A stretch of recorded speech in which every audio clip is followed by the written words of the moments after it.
Postseason Live, presented by Blue Cross Blue Shield of Illinois. Cleveland wins it 1-0. As Baez strikes out at a pitch that was up. For the fourth time in the last 8 playoff games, the Cubs were shut out. Game 3 of the Fall Classic goes to the Tribe, 1-0. They lead the series 2-1. Kyle Hendricks gave up 6 hits, walked 2, exited in the 5th with the bases juiced and 1 out. But Justin Grimm induced a 6-4-3 double play. But at the top of the 7th, a pitch hit RBI single by Coco Crisp plates Michael Martinez, the first and only run of the ball game. Cubs had some noise in the bottom of the 9th. Baez at the plate, 2 outs, men on second and third. He struck out to end the game. By the way, history on the side of the Tribe. The team wins Game 3 of a 1-1 World Series. Has gone on to win 64.9% of the time. Now let's take a live look outside of Wrigley Field. You see the marquee bearing the bad news. Indians and Cubs now final. That is not the happy Wrigleyville crowd we've grown accustomed to see, Pat Boyle. But the good news is there's a lot of things you can do there to make it feel a little bit better. Try to numb the pain. Game 4 numb the pain is right. Yeah, coming up. You wait. You 70, have alternatives, is my point. But you wait 71 years for the World Series to come back to Wrigley. You're gonna have to wait another day to get a run. You are, and it was a very big pitcher's duel to start, of course. 2 of the best pitching performances we've seen so far in the postseason, even though they were abbreviated. That's right. Welcome to Blue Cross Blue Shield Cubs Postseason Live. Mike Side with Layla Rahimi. I am Pat Boyle. David Kaplan, Todd Hollinsworth will join us shortly. Both Kelly Kroll and Luke Stuckmeyer will have player reaction. We'll bring you both managers' post-game pressers, and we'll have the difference makers from tonight's game. That's right. We've got tons of coverage coming up, and we have to start with really how this one got started. It was a nervous game, of course, to end it, but let's go back to how it began. A packed house on the north side. Cubs fans have been waiting 71 years for this, the World Series game at Wrigley Field. Kyle Schwarber not in the lineup, and Kyle Hendricks in a little jam early on in the top of the first. 1 out and runners at the corners. Hendricks uses his pickoff move to try and nab Francisco Lindor at first. Lindor initially called safe, but the Cubs challenged the play. This one goes to review.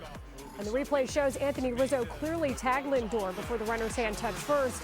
Great play, and the Indians do not score. Top of the second, 1 out and a runner at first. Hendricks gets Roberto Perez to ground to short. The 6-4-3 double play. That ends the frame. Bottom of the second, 1 out and a man at second, but Jorge Soler strikes out swinging. Javier Baez up next. Josh Tomlin gets him to pop up to second, and that ends the threat. Top of the third, Addison Russell flashing the leather. Hard hit. Dive and catch Addison Russell. What a grab by Russell, who's a finalist for a Gold Glove at shortstop. We see why. Top of the fourth now. Runners at the corners and 2 outs. Hendricks catches Roberto Perez looking on a sinker to end the inning. Bottom half of the fourth. Runners at first, 2 away. Wilson Contreras, the fly ball to center. It is caught, inning over. Top of the fifth. More trouble for Hendricks with 1 on and 1 out. He walks Carlos Santana. Then Hendricks hits Jason Kipnis with a pitch, and that would end Kyle's 9-4 and a third innings pitch. Hendricks scattered 6 hits, and Cubs fans could barely watch as Justin Grimm pitched into a full count against Lindor. But a 3-2 curveball gets a ground ball to second. That is a 4-6-3 double play. Grimm is pumped. The Cubs get out of a huge bases-loaded jam. Hendricks gives Grimm a big thank you. We go to the bottom of the fifth now. Soler leads off the inning with a single to left. That's his first hit of the postseason. And Soler was one of the few Cubs producing at the plate. Then with 2 outs, Terry Francona pulls Tomlin from the game. He goes 4 2/3, just 2 hits allowed to Cubs batters. Andrew Miller comes in from the bullpen, and pinch hitter Miguel Montero lines out to right field to end the inning. No score through 5. Pat. And in the bottom of the 6th, Miller keeps it going. Fowler on the slider, Bryant in the slider swinging. Rizzo, you guessed it, Miller strikes out the side of the 6th. Top of 7 now. Carl Edwards Jr. on the bump after a leadoff single and a sac bunt. Edwards uncorks the wild pitch. Michael Martinez moves up to third with 1 out. Your pinch hitter, Coco Crisp, delivers with a single into right. Martinez scores easily, but Rajay Davis gives up and out, trying to take third. There's two away. Cleveland with that first, an important run. Jason Kipnis up next. Ground ball, past Rizzo. Baez scoops, flips to Montgomery. As Kipnis slides head first. He's ruled out. They reviewed it. Did not see conclusive video, so the inning is over. Bill, let's get the boys going. It's the bottom of the seventh inning. The last chance to order beer. But we didn't come here to drink beer. We came here to win this ball game. So, Bill pumps up the crowd. Let's see what happens. Bottom half of the seventh. Runner at third, 2 outs. Baez grounds to short, and that ends the Cubs' threat. We go bottom 8. Kyle Schwarber pinch hitting with 1 away. Pops up. Actually, a little broken batter there. So there's 2 outs. Next batter, Dexter Fowler. He sends one through the left side. So 1 on and 2 out. Chris Bryant facing Cody Allen, the MVP. Strikes out swinging on a drop third strike. The inning is over. And then we go to the top of the ninth. Cubs fans looking a little worried, down 1-0 and getting late. Aroldis Chapman comes in, facing Lonnie Chisenhall. Chisenhall strikes out on a slider. Then he punches out Michael Martinez with a heater at 99. Yan Gomes now in the game, a full count with 2 away. He grounds to second to end the inning. So it's up to the bottom of the ninth now, and the last chance for the Cubs. Anthony Rizzo leading off. Rizzo lines a single into left field as the Cubs have the tying run on base. And then Chris Coghlan comes in to pinch run. Ben Zobrist up next, but Cody Allen strikes him out. Here's Wilson Contreras next. He grounds to third, the hit and run. That moves the runner up, so 2 away. Runner on second. So can Jason Hayward keep it alive? Ground ball to first. Mike Napoli can't handle it. Hayward safe. And Coghlan moves up to third on the Napoli fielding error. Baez at the plate. Pitch out by Allen. No throw. Hayward moves up. Cubs have the winning run on second. 2-1 count to Baez. Tries to check his swing. John Hirschbeck rings him up. Lalo, did they get it right? I mean, it looked like he went around. Yeah, I hate saying that, but. Rizzo can't believe it. Baez down to his last strike, and Allen fans him with the high heater. That's it. Cubs fall 1-0. They get shut out for the 4th time in the last 8 games. They only muster up 5 hits in this contest. Kyle Hendricks, 6 hits, 2 walks, exits in that 5th with that bases loaded, 1-out jam, but Justin Gribb did a nice job inducing the 6-4-3 double play. But again, the offense, the problem on this night. A couple of bright spots to note, Pat, here. Justin Grimm, opponents with runners in scoring position against him in the postseason, 0 for 5. The Cubs stymied. They had 7 hits in that 6-0 loss in Game 1. They get 5 hits tonight. And something to look toward. Josh Tomlin only threw 58 pitches, so there could be a possibility you see him again in this World Series. Now for more from Wrigley Field, we go out to Luke Stockmeyer. All right, thank you. Yeah, obviously Cubs fans disappointed leaving Wrigley Field tonight. The first World Series game here in 71 years ends with the Cubs shut out for the 4th time this postseason. Just 5 hits against Indians pitching tonight. You look down, I'm right above the marquee here at Wrigley Field. Literally hundreds of Chicago policemen outside the marquee trying to keep things calm outside, lined up down Clark Street trying to keep the bars away from the marquee, the fans inside Wrigley away from those Clark Street bars. Those cops, you see them horizontally going across Clark Street, across Addison, but if you look down Clark, there are literally police officers lined up shoulder to shoulder all the way down Clark Street. Right now, very calm. Everybody's under control at Wrigley Field.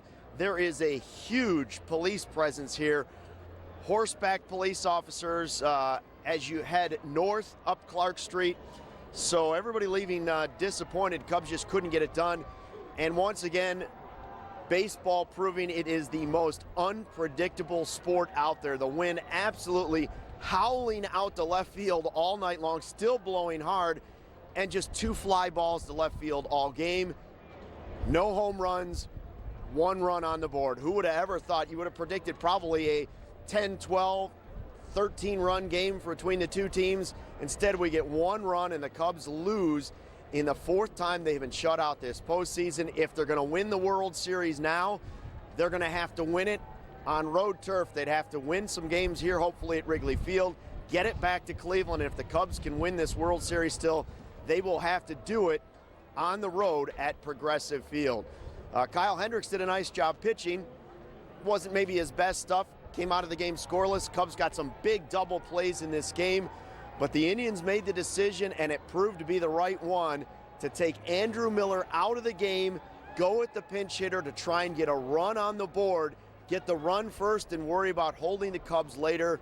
It was the right decision by Terry Francona, and the Cubs lose this one, Game 3 of the World Series, as the Indians now take a 2-1 series lead. Again, a lot of fans still filing out at Wrigley Field. Very quiet, very calm, doesn't seem like any issues, but I've never seen police presence like this in Chicago. They are literally up and down the streets outside Wrigley Field trying to keep this scene under control. We'll send it back to you in the studio. All right, Luke, thank you very much. Let's hear from Joe Madden, brought to you by Xfinity. It's a 1-0 baseball game, but that's how it works out sometimes. I thought it was a well-played game. I thought we played great defense again tonight. We're just out of the zone way too often. We got to get our strike zones organized offensively, and if we do, we'll be fine.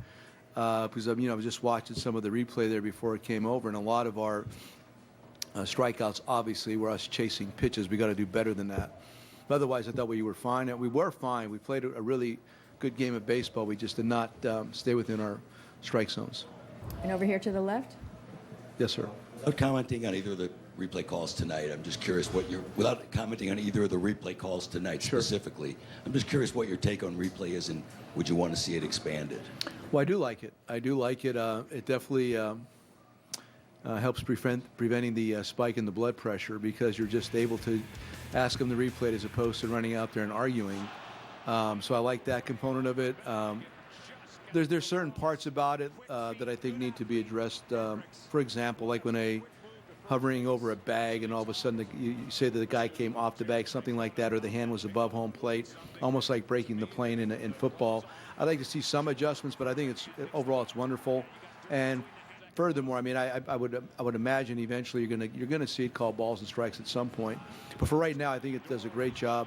It really it permits to get the call right, obviously, but I also believe that there's certain little components to it that may be tweaked as it exists right now. And okay, again to the left, Paul. Joe, when Chris came up to pinch hit in that situation, what did you think your option when Chris came up to pinch hit? Oh, Coco. Okay, I'm sorry. Yeah. Chris. What did you think your options were, and why did you decide to do what you did? It was either CJ versus him or Montgomery versus Geyer. That's it. And we just talking it through. We liked that matchup. That's it. We liked it. So it's one or the other. You have to pick your poison right there. It just didn't work out, but that's what we knew, and we chose that when he got a hit. And here in the center, Phil. Yes, sir. Joe, what's your level of confidence for tomorrow with Lackey going for you guys? I'm very confident. I really anticipate John's going to pitch well tomorrow. I know he's definitely prepared for it. Like I said, I think in the pregame, he's come out relatively early in the last two, so I know that he's well and strong. I think his arm's been properly given the time to get better from his injury earlier this season. So I'm very confident in John tomorrow. And standing to the left, Jerry. Yeah, Joe, I'm sure you have a lot of respect for Cody Allen and Brian Shaw, but to see Miller out of the game after 6, is that like a good feeling? It's a good old National League right there. That's much more difficult to really elongate a pitching performance unless you have a significant lead. Then you can just let him hit in that moment. But yeah, I mean, they did their thing. They all came in pitched. I liked a lot of the matchups late. We just, like I said, from our perspective, we got out of the zone way too much. We got to get our strike zone organized again for tomorrow night's game. I thought our guys were ready to play tonight. They had a good vibe about them. We just failed to stay within our strike zones.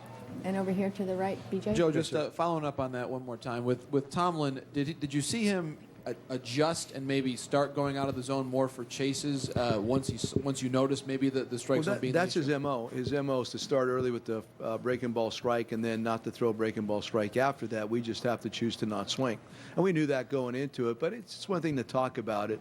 It's another thing to actually do it. There's a lot going on out there. Our guys have done a wonderful job all year. We'll learn from tonight and come back and be ready to play tomorrow. We're in the same situation versus the Dodgers a couple days ago, so I know that's not really going to bother our players too much. And all the way in the back. Joe. Yes, sir. Your shutout combination that first game with Kluber, and he's there tomorrow, albeit on short rest. What did you learn from that first time against him that may help you in Game 4? Well, the guys got to see him. They don't get to see him that often. The guys got to see him, so there won't be as much of a surprise the next time he pitches. You have to, i.e., Kershaw. The first game he pitched here, extremely sharp with everything. The next game we saw him not as sharp.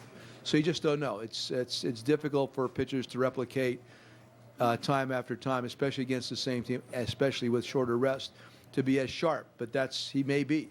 But not that it's an advantage, only the sense that we have seen him relatively just a couple days ago. So hopefully that works to our advantage. But you got to wait till the game's actually played to find out how sharp he is. And right here in the center field. Joe, even before the ninth, Javier Baez had a couple chances to impact the game and didn't come through. What'd you see? What are you seeing from him? Again, I mean, just to get, I mean, he's been really, the first two series, he's doing a really good job of staying in the strike zone. It's really not complicated. I don't remember what that commercial is, but it's not that complicated. It's just that if we do a better job of just staying in our zones and not chasing, we were doing a really good job. The first two series we got into, especially that when we got into the latter part of San Francisco, I thought we did a really nice job of getting back in our zones. Against the Dodgers we did, and I thought tonight we just got away from it a little bit. Maybe, the first game here with all the hoopla going on, it may have had somewhat of an impact for our young guys. But listen, I have all the confidence in the world we'll fix it by tomorrow and work better at bats. Okay, we'll take three more for Joe over here to the left. Yes, sir. As powerful as your lineup is, how much of a surprise is it to see them get not just held down, but shut out twice in the 3 games? Yeah, well, it's of course you don't anticipate or expect that, but this time of the year you see good pitching. That's what it is. It's when you get to the latter part of the season, you have to beat the best to be the best. We have seen good pitching, and I guess I did mention it in the pregame. That's the one component of our team that's going to blossom over the next couple of years is the offensive side. I think what you're seeing on defense and arm strengths and base running abilities, that's going to be pretty much static, but the part that's going to keep getting better is what we're doing at the plate. So this is a great experience for us. We're seeing good pitching. We have to adjust to it. And all the way in the back. Joe, Yes. It was a pretty electric atmosphere, just completely amazing. But was it too much for some of your guys, particularly the young ones, and making the strike zone too big? Honestly, no. I really don't believe so. Tomlin was really on top of his game, and then the 3 relievers you saw did the same thing to Toronto, which is a pretty good offensive ball club. It's just one of those things. We're capable of making the adjustments necessary, and we got to do that moving forward. I don't think it was the residue of our guys being overwhelmed by the situation at all. I thought our guys, evidenced by how well we played defense, we had great awareness on defense. So the minds were working good. We just chased a little bit. And last one to the left here. Yes, sir. Joe, you've always been one of the more aggressive managers around as far as using pinch hitters, so it's not like it's anything new for you, but how big of a challenge is it in this series here to find the perfect spot in which to use Schwarber? Yeah, well, earlier on in the game, they had every opportunity to walk him, not pitch to him, and right there, the better matchup, according to our work, is even Shaw over Allen, and I just wanted to get him out there. There was no guarantees that we're going to get to the bottom part of the batting order, and furthermore, you just wanted to grab the lead there somehow and then just not even worry about it, just get chappy in the game. So it is. It's just you got to watch down their bullpen. It's nice that the bullpens are on the field. You can see what's going on pretty quickly. But it is a challenge to try to get them into that real sweet spot in order to come through. And again, even though there was nobody on base there in that 1-0 game, he's already in scoring position. And if you were to get on, we're going to pinch run and then run it from there with the top of the order coming up, which is also a good part of it. And But yeah, he's got to really pay attention to it. He was ready the whole game, man. He was ready. Okay, thank you, Joe. You're welcome. Terry Francona is here. Joe Madden, who did have some good news because they won't be surprised seeing Kyle Schwarber again. Now, this is our live fan vote. You don't need an app. Just go to csnchicago.com/vote. Our question is, who struggles at the plate in the World Series concern you the most? Your choices are Baez, Bryant, Rizzo, or Russell. I don't like to hear those names. How about all of the struggling above? at the plate? Yeah, that's not a good sign. Yeah. And the Cubs managing just 5 hits in that shutout loss again. But good news pointed out that they'll see Kluber again, and it won't be as different. Well, I don't know if that's always good news, but Kluber on 3 days rest, we'll find out tomorrow. You know, the conditions were right. It's seemingly for Cubs hitters. Wind blowing out, Josh Tomlin, a fly ball pitcher. But again, they struck out 8 times and only muster up 5 hits. With more on the 1-0 loss, let's send it out to David Kaplan and Todd Hollingsworth. Fellas? Patrick, thank you very much. Tough night for the Cubs. Their offense just had no answer for Cleveland's pitching. And tip your cap to Terry Francona, Holly, when he had to go to Andrew Miller early in a ball game with Josh Tomlin, I think, at only 50 pitches. He said, game's on the bases now. I'm bringing my guy in. They delivered. Well, you feel like the window of opportunity. Listen, I've watched Terry Francona all postseason long. I've watched him use Andrew Miller. I've watched him use Shaw. I've watched him use Allen strategically early in ball games. He's been praised for using his bullpen the right way early in a ball game, going for it, if you will. The thing that's so interesting to me is that the Cubs know this. They know that the door that's open is probably against Tomlin, and it just seemed to me that there were some real big at-bats early in this ball game. What I mean by big, I'm talking big swings.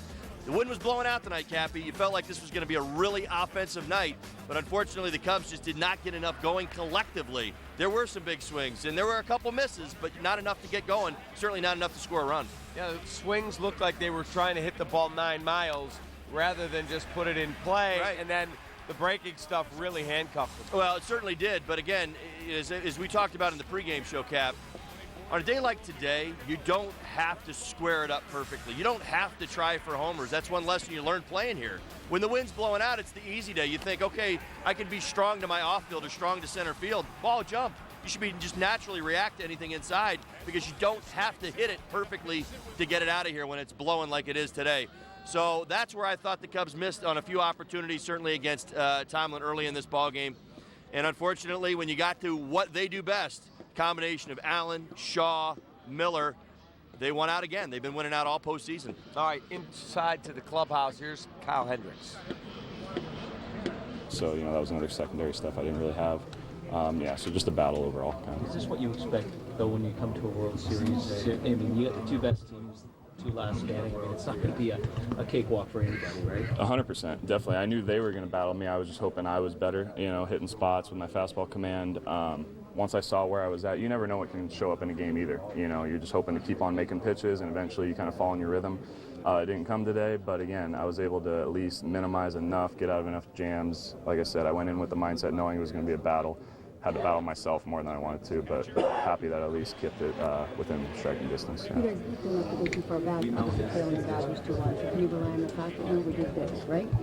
In a way, yeah, but I think regardless of the situation, it's just day after day with Joe. We're going to come into the ballpark tomorrow. We came in today trying to win the game. Couldn't get it done.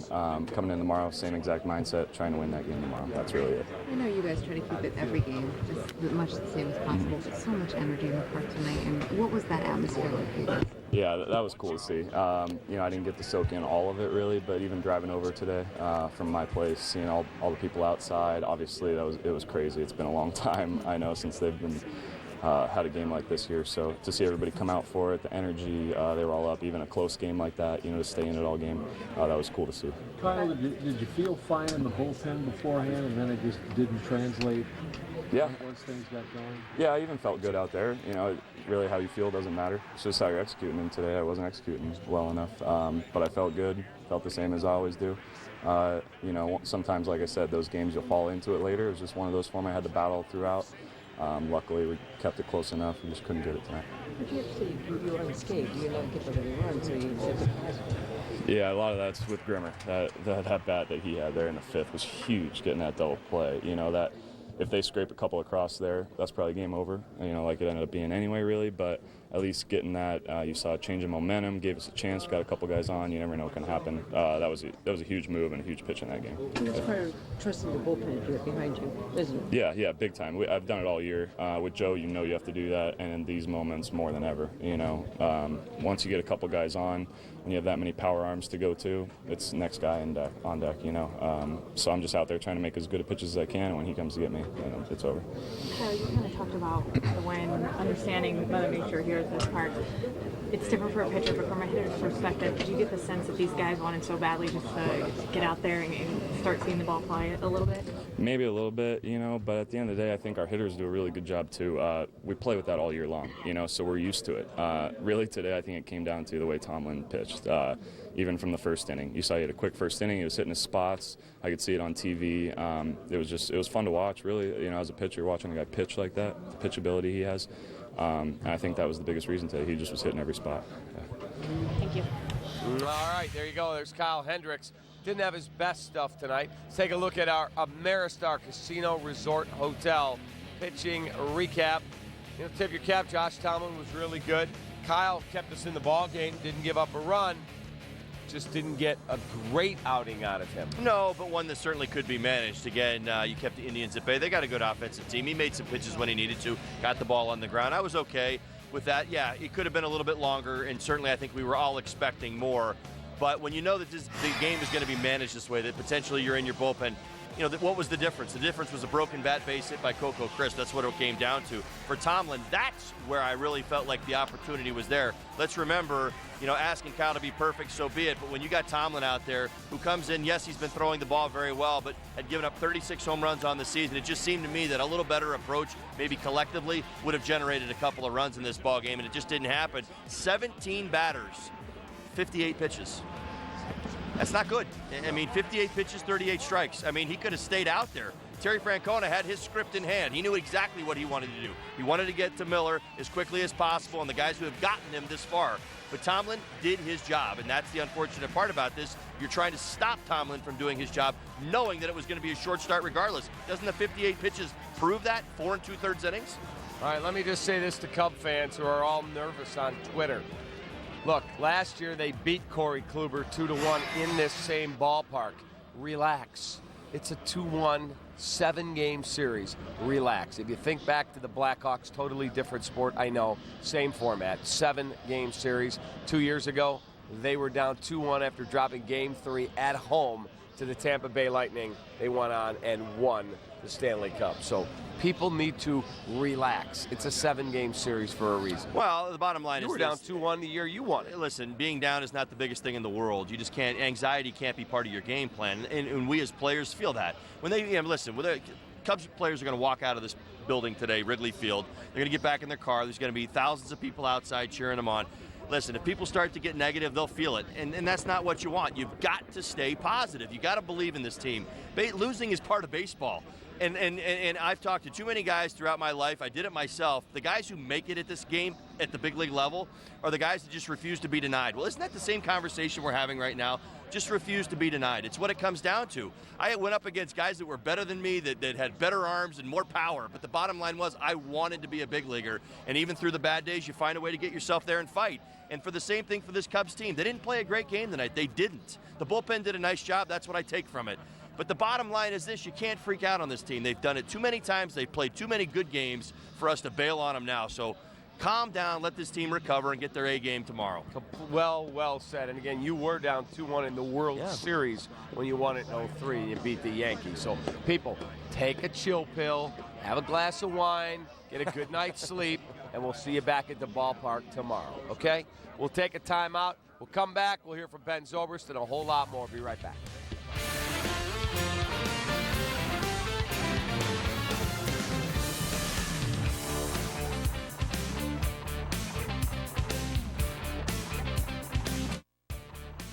Cubs Postgame Live is presented by Blue Cross Blue Shield of Illinois. Through it all. Make sure he's in bed by 8. Sometimes I get scared. Scared of what, Danny? The things I can't see. Got a weird feeling.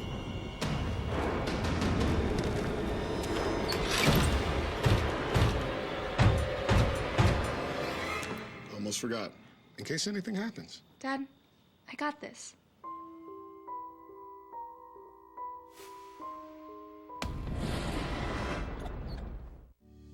When you visit Canals BMW, your toughest decision is which BMW will you drive home? A sporty BMW convertible? BMW sedan? BMW coupe? Or one of these BMW high-performance luxury models? And of course, everybody can get into one of these beauties. Canals BMW. Outstanding selection, competitive pricing, always a great decision. The Chicago Cubs are in the World Series, and Wrigleyville Sports is the place for all your official gear.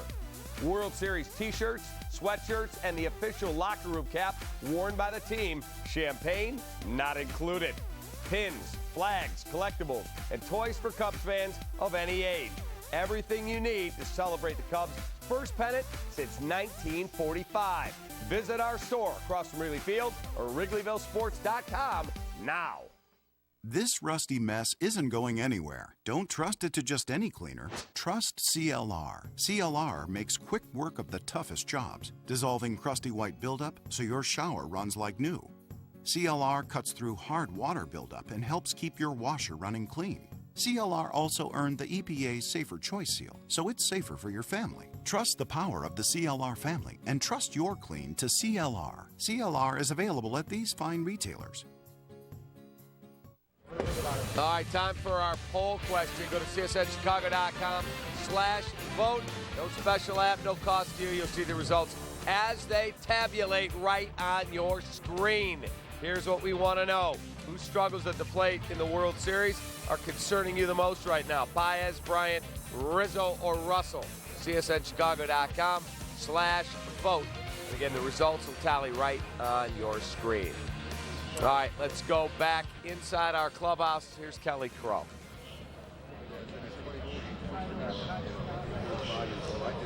All right, we're going to keep it here. We'll get inside. Let's talk a little bit about the Cubs' offensive approach tonight. They got men on. Do you think at all about bunting in any of those situations? Well, and again, you can make the play, but you're sacrificing it out. And I think the idea behind it is that, it worked for Terry Francona and certainly for the Indians. They tried it multiple times, and one time it ultimately ended up paying off. It's just really what it comes down to. Do you believe in it? Do you start doing things that are different? You also have to consider who you're bunting against. A couple of those spots are Andrew Miller spots, Mr. Allen spots. I mean, they're not the easiest guys to bunt against. And I told you, coming into this series, this was going to be the ultimate challenge for the Cubs, because of the breaking balls that this team's got. I mean, from Kluber on down, you saw it tonight from Tomlin. Honestly, I wouldn't be surprised if they're in there teaching it to the guys that don't throw breaking balls right now. Let's work on your breaking ball, because this Cubs team is struggling with them. So, again, you're either going to have to fight better, or you're going to have to start staying inside some of these breaking balls and really deliberately trying to go the other way. It's plain and simple for me. Bunting, I just feel that at times you kind of get away from your game and who your identity is when you start to do things that aren't you, and we just didn't watch an awful lot of that this year, Cap. Yeah, I get it. It's a one-run ball game. Maybe we could have, but at the same time, it's hard in my mind, and I know managers struggle with this, to start doing things that they haven't done all season in certain spots. And you get beat then and get away from your game. Well, and again, what has been the story with this team in a lot of ways? We had a poll question in the pregame show, and it won, and I said it had no business winning, but it won.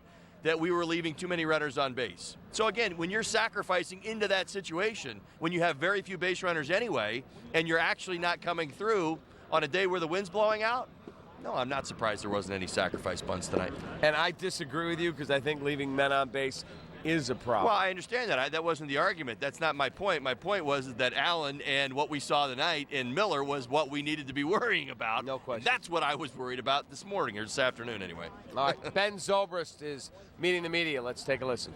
I feel good when their bullpen gets in the game, in general. I think they just pitched better tonight. Ben, you've been in enough World Series to know, when you get down to two teams at the end, just so much can happen. Is this pretty much what you can expect when you have two teams that it's just so close battle back and forth like this? Yeah, absolutely. When you got good pitching on both sides of the ball, these kind of games happen, and I guarantee there weren't on their side of the ball. They're feeling really good because they didn't hit the ball well either. So they had a few more hits, but just not a lot of balls hit well tonight by either team. And the fact that you guys had the 2-1 deficit in the last round also, does that mean you're confident going ahead here, especially knowing these next two are home? Sure, yeah. I mean, I don't think anybody's going to hang their head after today. It's one game, and we're still in a good position. 2-1. We came back and won 3 in a row last series, so we knew we were going to have to beat Kluber anyways. He's going to pitch in 2 more times in the series if we go to Game 7. So, we're going to have to beat him tomorrow and get back even the series back up. Ben, when you get there's no connecting the dots with the shutouts when you go from 0 to 6 to 0. There's no common theme that you can. Good pitching. That's the common theme. Yeah. What is it about you guys that you've been able to adjust though the second time you see it pitching? I mean, just you see the way the ball moves, and our guys are good job. They do a good job of making adjustments. So I anticipate us seeing him better tomorrow and having better at bats off of him overall. So hopefully we can scratch a few runs and get him out of the game earlier. You can go to the ballpark and see the wind blowing out the way it is. I mean, is that surprising that it ended up a 1-0 game? Yes and no. I mean, I knew during batting practice I was like, okay, we need to still just try to get our hits because I know that we're going to face some tough pitching. And sometimes when you see the wind blowing out, you can try to do a little bit too much. And I didn't think that there was any one particular guy that I thought was doing that tonight. It's just sometimes before the game, it kind of you lick your chops a little bit more than you should. So hopefully that wasn't the case today. It was just I feel like it was more just the fact that it was good pitching out there and they pitched well. So that's why we didn't score runs. I didn't know you're going to see good pitching. All right, time for our Wrigleyville Sports winning box score, and this one, unfortunately, belongs to the Indians. And they did not have a ton of productivity, Todd, but you had a hit out of Crisp. That was the big blow. Pinch hit. That was the pinch hit single that won the ball game. Kipnis a 1 for 3. Lindor a 2 for 4, but he also got picked off and hit into a double play in a big situation, so not a great night. You got Ramirez had 2 hits, Perez had 1 hit, and Tyler Naquin had a hit, and that's it. Yeah, they've been having their issues this postseason, not just tonight. The Indians haven't been scoring runs. They haven't been ripping it off. They came into the series minus a Lindor as a team, hit 192 in the ALCS. So, again, they're having their issues. They manufactured a run tonight, and that is part of what they do. Terry Francona is not afraid to, this entire roster, including the bullpen, switch guys in and out early in a ball game. You saw it. Martinez comes into the ball game. Chris comes into the ball game. This is how it's going to be. They know that they have to win a very specific way. They're going to do their best to stick to that script. Terry Francona will switch guys in and out all game long. Chris comes up with the broken bat base hit. All right, back inside. Here's Anthony Rizzo in the clubhouse. It's the way it is. We know it's not going to be easy, and we've been in this situation before last series, and we just got to come back and do what we do. You see the wind blowing out before the game. Is that what you think guys are thinking that's how it's going to go? You said I think all the things adding up is like a negative to it. Guys, fly ball pitcher, wind's howling out. It's October, so of course the 1-0 game. So with a broken bat to win it. So that's the way this game is, and you got to roll with it. You got to roll the ups and downs. Considering the depth they've shown with their pitching, is this the same kind of 1-2 hole then as the Dodgers? I mean, it doesn't matter who you're with. You just got to put together good at-bats and score some runs. And we made it interesting there in the 9th. Really thought we were going to come through there, and we just didn't. Anthony, what's the second time around now with Kluber? How do you face him? Just get to expect what he's going to throw anymore. He's coming off 3 days rest, so I just throwing it out there. He's not going to be as sharp as he was in the first game, so convincing myself, even if he is, I still try to convince myself he's not going to be, and just go up there. You know what he has. You saw him a few days ago, and we'll be ready. What can you guys say about Miller after facing him a couple of times now? You got to just try to see the ball and hit the ball off him. He's got that wipeout slider, and he came in. Good thing was he got him out of there. The bad thing is we didn't have the lead, so it's just you got to roll with it. Did you feel when you got him out of there? Did you feel like things were set up for you guys to make that comeback in the late innings? Yeah, I mean, even when he was in there, we feel like we're taking the lead off of him. Especially the way our team is all year. It's just that's the belief we have, and it's the way the game goes sometimes. Ontario hit it pretty good. Yeah, he hit it just right at him, and that's the way this story of this game's gonna go. You guys face so much tough pitching this time of year, but does like the feast or famine kind of this offense kind of concern you? I mean, you guys have been shut out 4 times in your last 8 games. No, I mean it's you either if you win 20 to 10 or 1-0, it's still a win. So it's just about getting that next guy up and knowing that it takes one guy to do it, and collectively as a team we're going to do that.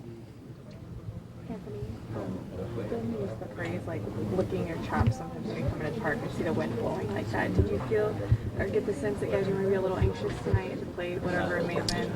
I think that's just naturally always how it is here. Psychologically, you're going to try. There's really no reason to, but it's just about going and staying within yourself and trying to put the barrel of the ball on the ball and letting whatever else take care of itself. So when it's blowing in, that's what we do. When it's blowing out, that's what we need to do. And I feel like we do a really good job at having good at-bats and not really trying to dictate the win, but oh well. All right, so Anthony says, I don't think we did a very good job of having good at-bats. Corey Kluber's better than the guy we saw tonight. How do you change that approach and get that fixed? You fight better. Simple. You fight better. You go up there and fight better. What did I say to you about the middle of the game tonight? Look how big our swings are tonight. Big swings. Big swings. Errant fly balls that are hooking, fly balls that are late, tardy swings, as we used to say, meaning that you're late on the fastball. When that starts to happen, as you get into their bullpen, this team is so good at usually when they get into somebody's bullpen, and they've had no issue with elite closers this year, that you get in there and you shorten up and you use the middle of the field. Like, think to the Anthony, what happened in the 9th inning? It was almost like it finally started to click a little bit, right? Dexter Fowler goes the other way. Anthony Rizzo goes the other way against elite arms. That's what you got to do. You got to fight, man. You got to fight those at-bats. Like against Tomlin, 58 pitches in 4 2/3 innings should never happen. What they did against Bauer should. Now, granted, I will tip my hat to Tomlin. He made pitches. He had a great breaking ball, and he's been in a good rhythm. But this team's too good for that, in my personal opinion. And again, it demands, I know this is center stage. I know this is the World Series, but these guys are warmed up. They're in the middle of the series, and they came home. They shouldn't have been feeling nervous tonight. Maybe they were a little jumpy because it's the home crowd, but that shouldn't be the case. You know, nerves are only what you make them, and you're in the 3rd game of the series. So I just don't see any reason why getting big. Part of what I thought happened was that everybody came out for batting practice today, and they saw those flags, and we watched it. Balls leaving, Waveland, Sheffield, balls jumping all over the place. Pitchers taking batting practice, big swings. And what did I see in the game? Those same big swings. On a day like today, everybody, you guys all know this, when you're at Wrigley Field and the wind's blowing out, you swing small. You don't have to swing big. 12-7. Yeah, you don't have to swing big on a day like today. You just keep your hands inside the ball and you touch things off. I think of how many times I watch guys go opposite field and we're all surprised that the ball jumped out of there. That's what tonight was. I'm stunned that tonight was a 1-0 ball game. But with that being said, I got to put a little bit of this on the Cubs offense. I mean, they just did not put together good at-bats. Right. Got to take a timeout. We'll come back. A whole lot more to do here on our Cubs Postseason Live postgame show. Todd Hollingsworth, I'm David Kaplan. We'll be right back. Stick around. This Cubs Injury Report is brought to you by ATI Physical Therapy, taking physical therapy to a higher level. Ask your doctor about ATI Physical Therapy. Get there.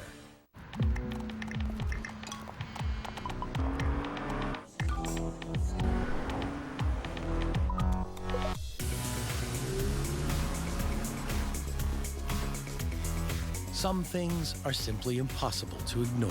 The strikingly designed Lexus NX Turbo and Hybrid, the SUV that dares to go beyond utility.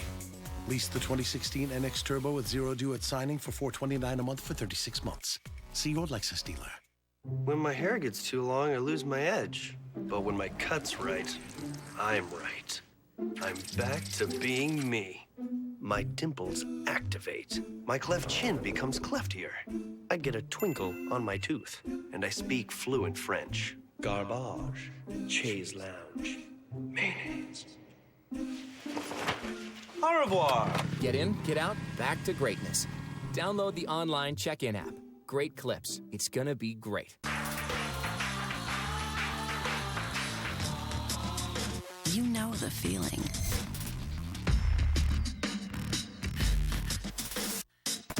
The rush of every roll, every flip, sip, bite, note, and night. You know the feeling. Get it at Ameristar.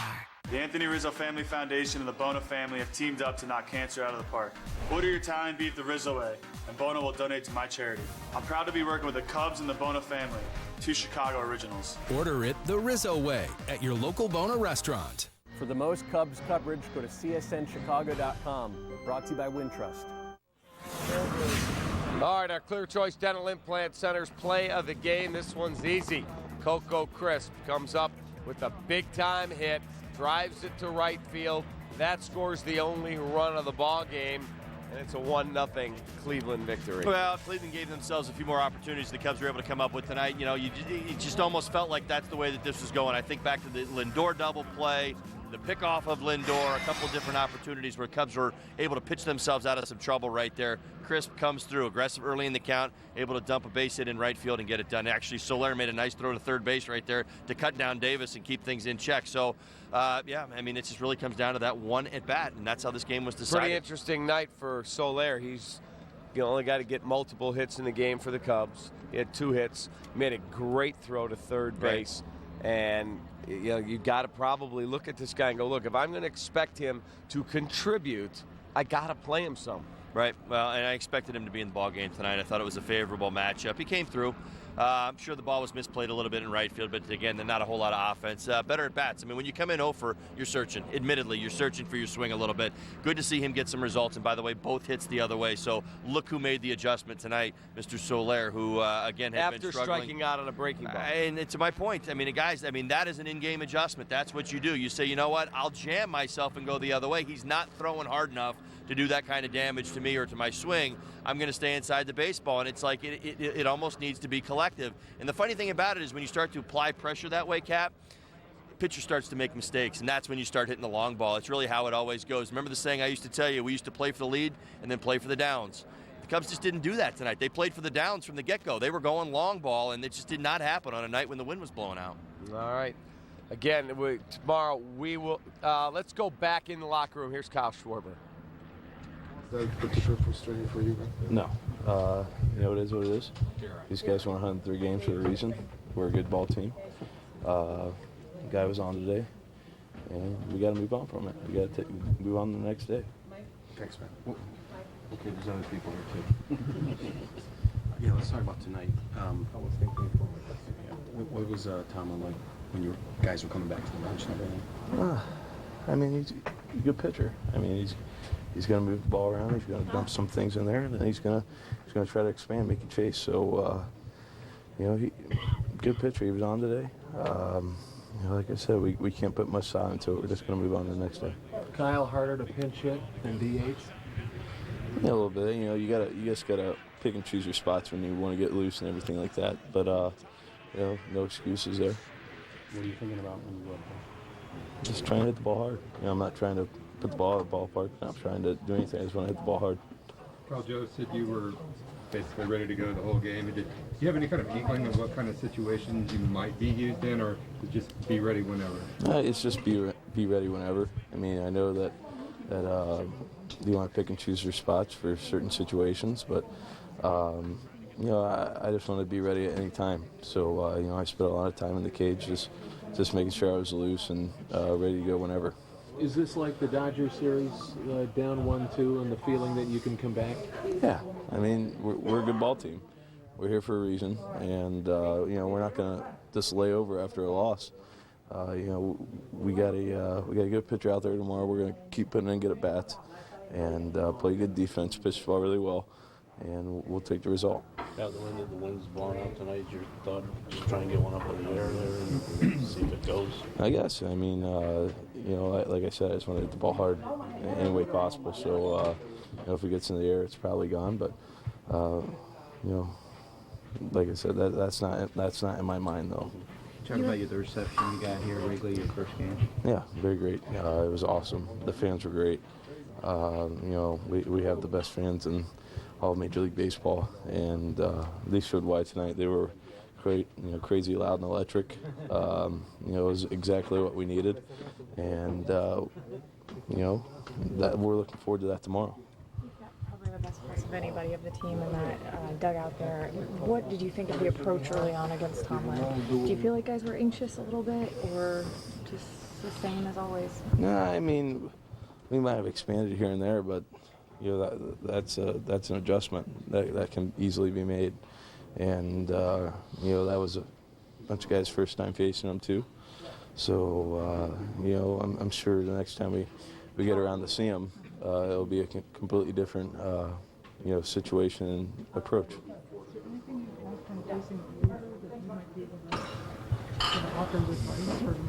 I mean, pretty much everyone got a taste of what he's going to throw at you, and I'm pretty sure everyone's smart enough to know what they want to do up at the plate, and so tomorrow it's going to be another hard-fought battle, and we're looking forward to it. Right, so there's Kyle Schwarber. That's an interesting bullet to have in your holster, and to go, okay, when do I use him? Do I lead off an inning with him late? Do I go to him early in a key situation? How do you know when to fire it? Because they had a man on and they decided to let Montero hit, right? And he struck out, or he lined out to right. Well, that was against Miller. Correct. When do you know when to pull the trigger on Schwarber? Well, and I tried to explain it in the pregame, and it's not a flawless system. Again, Terry Francona is a tremendous manager, knows how to play the game of strategy, certainly the chess game that goes on between the managers. In my mind, if you can get, righty comes out of their bullpen, you got to pick which guy you figure he matches up well with. I mean, we saw him against Shaw.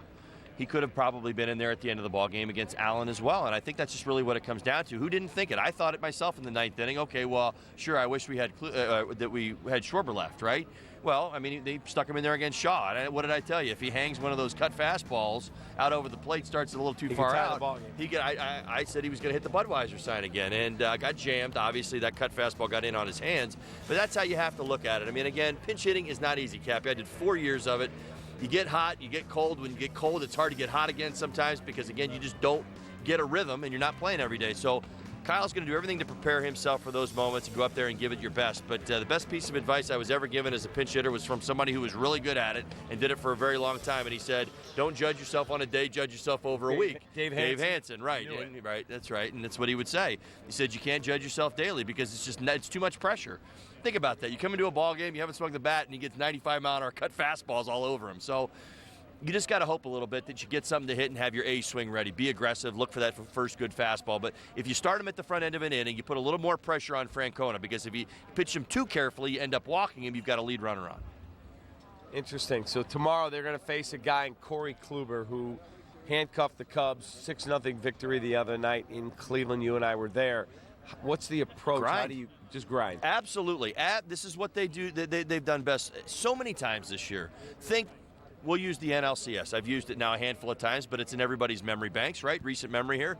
What did we do against Clayton Kershaw? What was the approach? Do our right-handed hitters go the other way in the first inning? Did Chris Bryant knock one down the right field line? Did they not start to drive his pitch count up? It's the exact same thing. You have to grind those guys out. I know that those numbers tell you that you want to be ultra aggressive against them, but it is partly fighting. It's a two-strike approach and the willingness to just fight your at-bats as opposed to getting too big. I know sometimes it's a little bit of a challenge, but I'll use Anthony Rizzo as an example. He does it as well as anybody on this team. His two-strike approach, I was telling this to my boys just the other day, he chokes up, he shortens up, he loses his leg kick, and he keeps his feet on the ground. You got to think that way sometimes in this game. You got to say, you know what, I'm a tip. And in the ninth, when he had to get on, he went the other way. What's he do? He lines one to left field. Right. You got to shorten up, and you just got to play the game sometimes. It's not always about hitting home runs. So, I mean, granted, sometimes when you're young, you get caught up in this stuff. I probably would have gotten caught up in it today after batting practice and said, boy, guys, we're going to hit 5 home runs today. Well, you didn't hit any and you didn't score any, and it turned into a loss. So, again, they're going to have to be better, and they're going to have to be tighter tomorrow. You're going to have to grind out Kluber. Right. Got to take a timeout. We'll come back. More to do. Don't forget, before tomorrow's game, you join us an hour before. We'll get you set for first pitch, and then always here for you after the game as well. It's Cubs Postseason Live. You're watching CSN.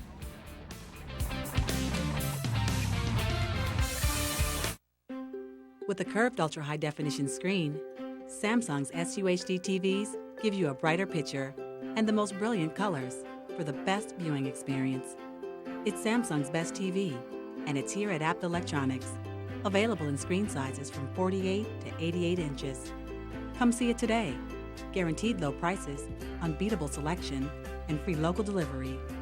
Apt, pleasing people since 1936. Meeting people is my life. I was embarrassed to show my teeth. It was time to do something that was going to be permanent. The Clear Choice one-day approach is making dental implants a reality for people all over the country who suffer from missing or failing teeth. We have expertise that you might not find anywhere else, all in one location. The next day, I had a new smile. Couldn't wait to show some folks. Schedule your free consultation today. We'll even talk about financing options. I had the best smile I'd ever had in my life. Call Clear Choice today. Now playing on DirecTV Cinema. Ghostbusters. We see things no one else is willing to see. We do things others can't do. Oh, you gonna get it now? This is just wrong. Ghostbusters. Movies start at Channel 125. This is an important medical announcement for anyone suffering from back or knee pain. If you or a loved one suffers from back or knee pain and have Medicare as your primary insurance, relief is only a phone call away. You can qualify for a pain-relieving back or knee brace at little or no cost to you. Call our pain management hotline today and also get free delivery. If you have Medicare, you may immediately qualify to receive your back or knee brace at little or no cost. We'll handle all the paperwork, work with Medicare and your doctor on your behalf at no charge to you. Stop living in pain because the brace you need is too costly. We also have braces available for shoulders, ankles, and wrist. You may be eligible to receive these items and more at little or no cost. Call Plus Benefits now for more details. This is a free call and there is no obligation. Please call 800-952-9455. That is 800-952-9455. Brutal numbers. Our UPS store taking care of business player of the game is Andrew Miller.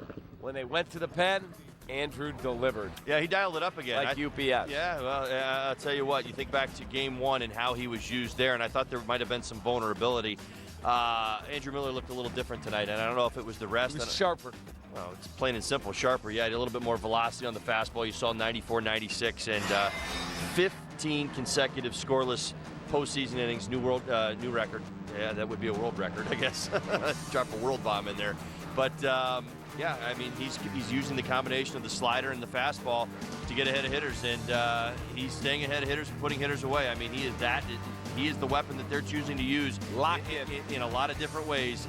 And, again, you watch how this game was managed tonight. Terry Francona is using him that way. I mean, it is amazing to me. I asked Peter Gammons today about Andrew Miller. Is he changing the game? And he goes, well, if you've got another guy down there that you trust that can close out ball games, guys like Andrew Miller will change how bullpens will get used. Were you surprised when Schwarber came up that they left Shaw in? I was. We had kind of mapped out the rest of the game, for the Indians and how we thought he was going to Cody Allen right there. Well, and again, usually the way Terry has been doing this, so he's got the three guys that he likes to use. Obviously, you've got Allen, Miller, and Shaw right there. He decided, and again, I think we'd all agree, all the analysts that are around here, we were all saying the same thing to each other. Shaw was the guy that he chose to kind of burn today, meaning pitch count over 30. I think he got up to 35 pitches in the ball game today. Maybe he pitches tomorrow in an emergency, but you got Miller out of there at 17 pitches. You get Allen out of there. I think he was at about 20 pitches, but you get him out of the ballgame. They're available tomorrow. So it becomes Kluber, Miller first, Miller wherever you use him, hoping to bridge the gap to Allen. So, the Indians are laying it out for you. That's the thing that's been amazing about this run is that they're telling you how they have to win every day. And it will be that way tomorrow. Just like we kind of knew coming into this one, they were probably going to go a little shorter with Tomlin, that the three of them were going to be available, including Shaw, and do whatever they have to do to get a win. They mortgaged their future. They brought in Miller in a tie ball game with the idea if they'd have lost, they could have potentially burned him, and maybe he's not available tomorrow. But you have to win. That's what Terry Francona is basically saying. We have to win when our big three down there pitch, especially Miller. When he enters that ball game, we got to make it a win. If not, we could really get behind that 8 ball and be in trouble. So we'll see what ends up happening tomorrow, but they're going to have their two horses to back up Kluber. No question. So you got to find a way to score first against Kluber. Absolutely. Well, and again, I mean, this is what they're working towards. They want Miller involved. They're not asking, their rotation to do anything crazy. Remember, Kluber only threw 88 pitches in Game 1. I mean, that was so strategic because Terry knew that. Remember the big deal when the Cubs went down to Arizona. I mean, Lou pulled Zambrano out of that ball game early and everything went south, right? I mean, 7. That's what Terry Francona did successfully in Game 1, remember? And I guess that's my point. They have to win a very specific way. And I think when we looked at what the Cubs did, the Cubs didn't have to do that at that time because they were a much more talented team. But when you look at the Indians right now, they have to stick to their guns. All right, got to take a time out. We'll come back. We'll show you a highlight of the night for Cubs fans when we come back on CSN.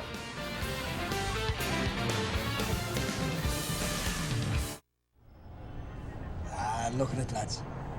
New York City. Just doesn't get any better than this. Actually, it does. With Grubhub, you can get the best foods delivered anywhere. Gluten-free pad thai here for Seamus. I am Seamus. Gluten-free? Yeah. Can't even taste the difference.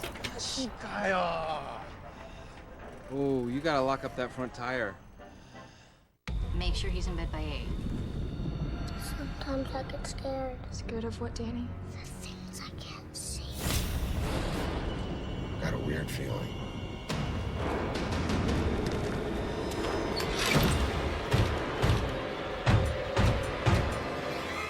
Almost forgot. In case anything happens. Dad, I got this.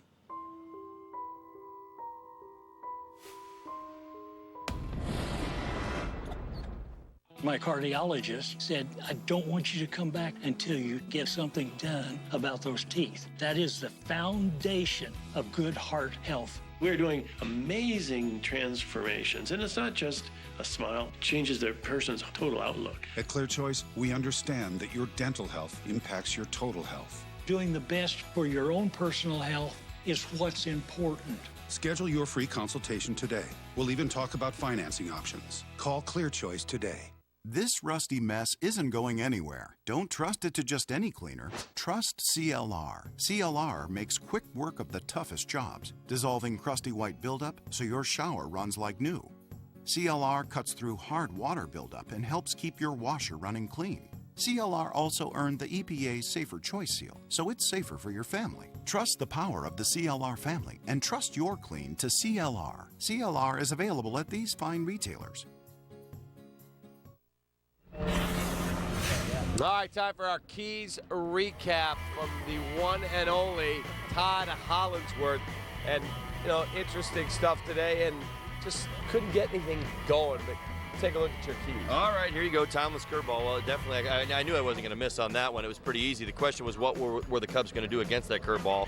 Answer is nothing, unfortunately. I thought there would be a little bit more there. Remember, as I reminded you, 36 home runs on the season. Now, granted, Tomlin's reinvented himself, but not that much. I mean, for crying out loud, he's still throwing 88 miles an hour, but he was good tonight. He mixed his pitches well, and again, that big curveball was a big part of his arsenal tonight, so we did not get anything going there.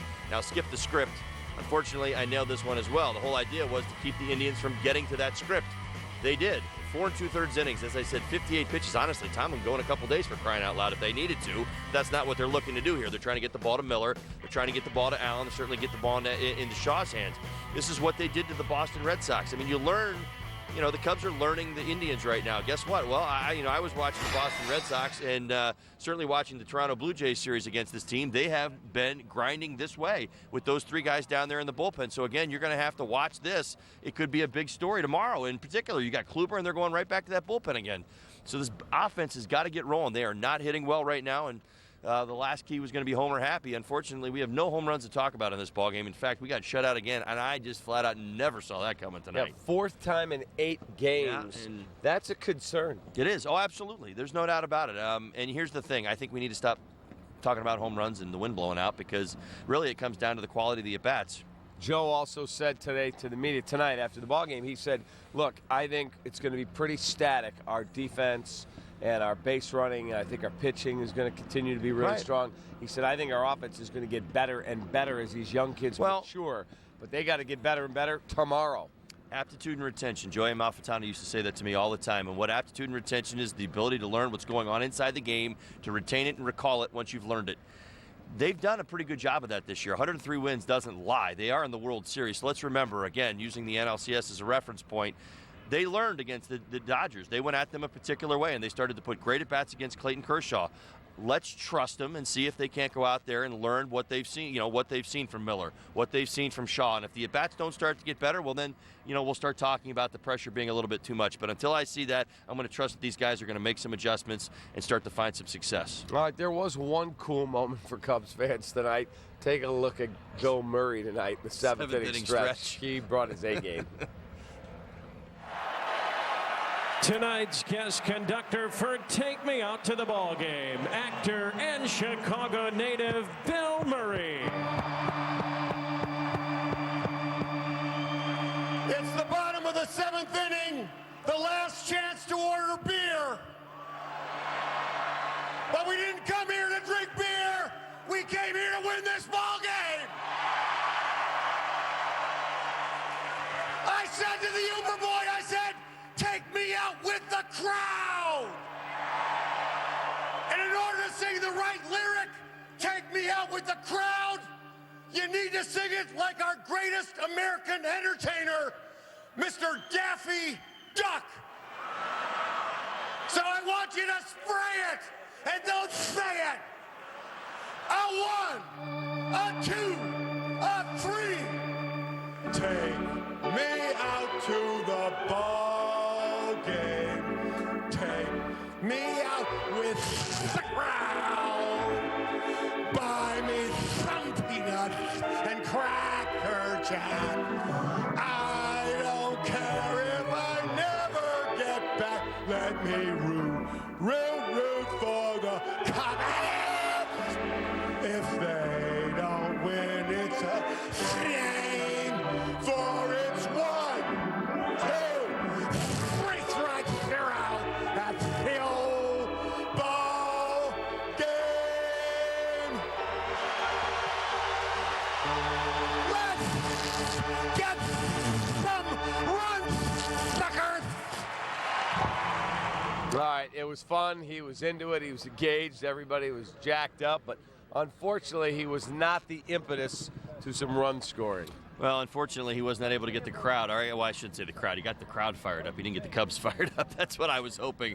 I was hoping that he would just get this place rocking. This place was, again, sitting on pins and needles. As I said to you in the ninth inning, I said this is one of the most intense games that I feel like I've been a part of. I had mentioned to you that I hadn't been nervous as an ex-athlete in about 10 years. I was nervous tonight in that ninth inning. I thought we were going to come through. I thought we were going to classically have one of those Cub moments where everything was going wrong all night long. Hayward's ball eats up Napoli. We got a couple guys on. I thought, we just set the table, and we've done it so many times. But unfortunately, when it comes down to it, think back to the last at bat. What did we talk about all night long? Expanding the strike zone. That's what Javi Baez ends up expanding the strike zone with the base open right there, and game's over. All right, we got to take one more time out here. Don't forget again tomorrow, pre and post, 6 o'clock. We'll be ready on the field, and then post as soon as the game goes final. Be right back. You're watching CSN.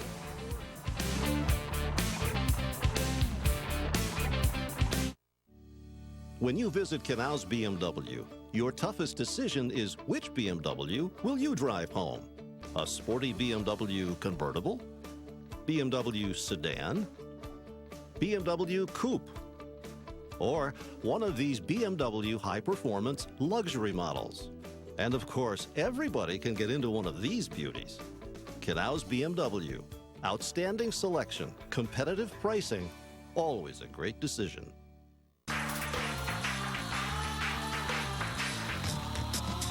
You know the feeling.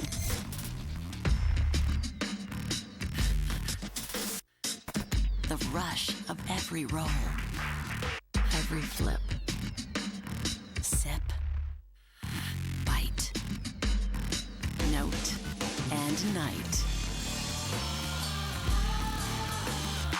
You know the feeling. Get it at Ameristar.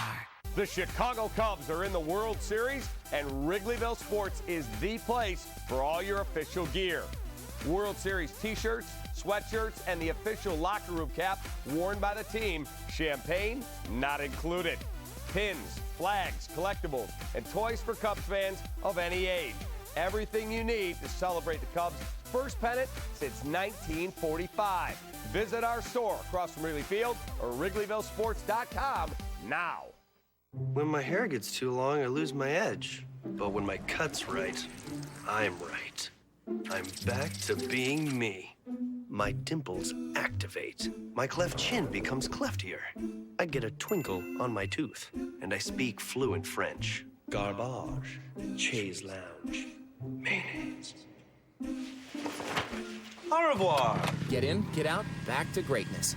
Download the online check-in app. Great clips. It's gonna be great.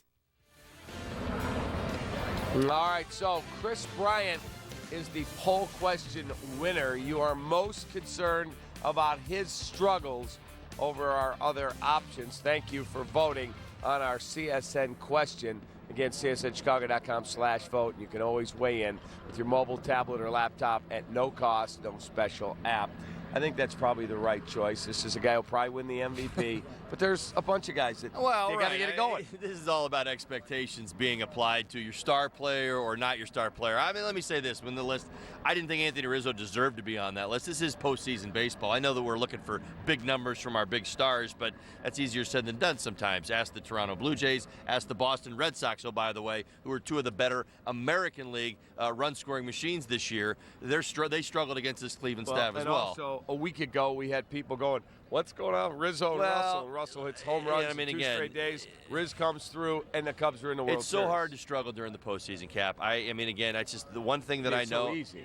No. I mean, it's hard for fans to understand struggles for a player during the postseason. They expect everybody to be great because everybody's watching every detail, and that's really what it comes down to. Players go through struggles. They go through struggles in the postseason. They go through the regular season. You got to try to make it as quick as possible and get back. We watch Anthony Rizzo do it, so hopefully Chris Bryant can do it as well. All right, tomorrow night, John Lackey will pitch for Joe Madden and the Cubs, and you'll watch Corey Kluber toil for Tito Francona. That's a real good pitching matchup. Oh. You got a bulldog on the mound for the Cubs and a really good pitcher as well for Cleveland. I'm excited for John Lackey. I feel like he's hungry for a little bit more right now. Some redemption. Well, yeah, I think, but just knowing his personality, to go out there, I think he really wants to. He's not looking for 5 solid innings.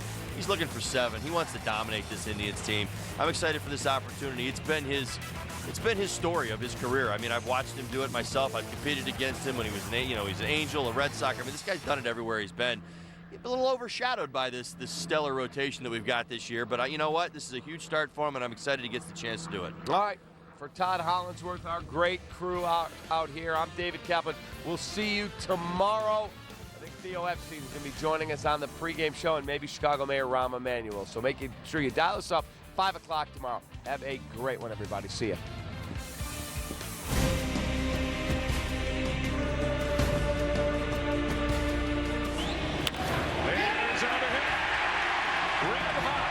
Is the Cubs cleanup man, Ben Zobrist. Hard hit, diving catch, Anderson Russell one. 1-2. In over. 3-2. Hit on the corner.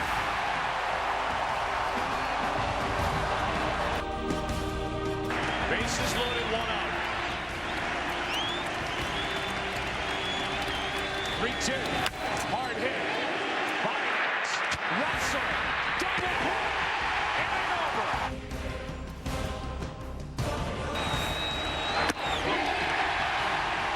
How about the kid?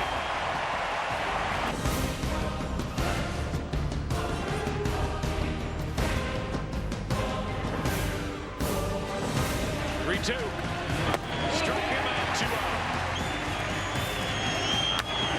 To the right side. Baez to Rizzo to get the final out at the top of the 9th. It's a crazy game. Chop, right side. Off Nicolay. The inning continues. Cubs down to their final strike. Cleveland wins it. 1-0.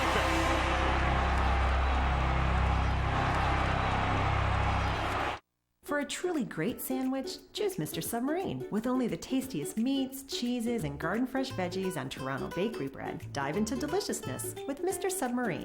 We started with the class-leading RX. We gave it paddle shifters to help you command the road. A sport mode to help you control the road. And a sport-tuned suspension to help you connect with the road. The Lexus RX F-Sport. This is the RX Elevated. Lease the 2016 RX 350 for $419 a month for 36 months. See your Lexus dealer.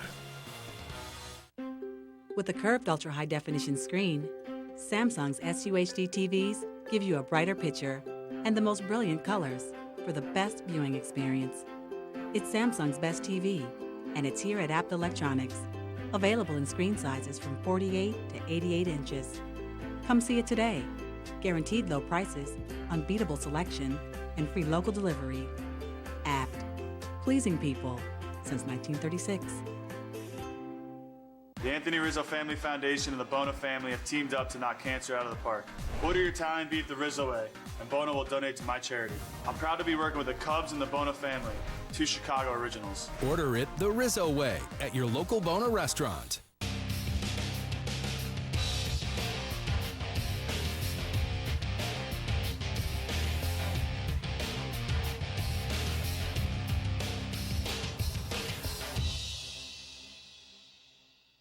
Bears Huddle takes you behind closed doors and into the locker room every week for a preview of the upcoming Bears matchup. Use the hashtag BearsTalk and chat with us on Twitter. Bears Huddle, presented by Verizon, Wednesday at 4:30 on CSN.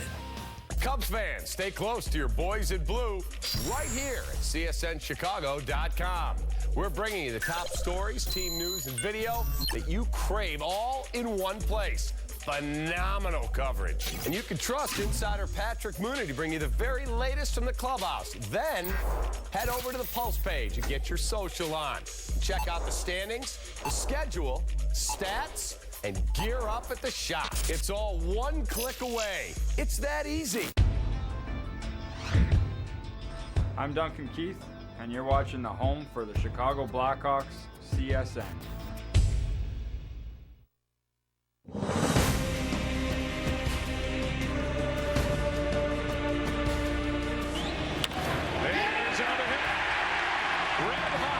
The Cubs cleanup man, Ben Zobrist. Hard hit. Diving catch Allison Russell. 1-2. Getting over. 3-2. Hit him on the corner.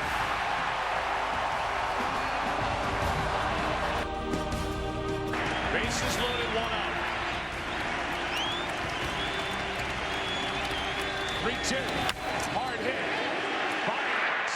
Russell. Double play. And over.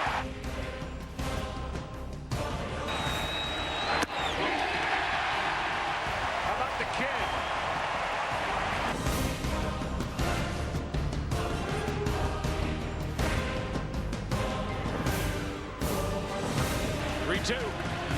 Strike him out, 2-0.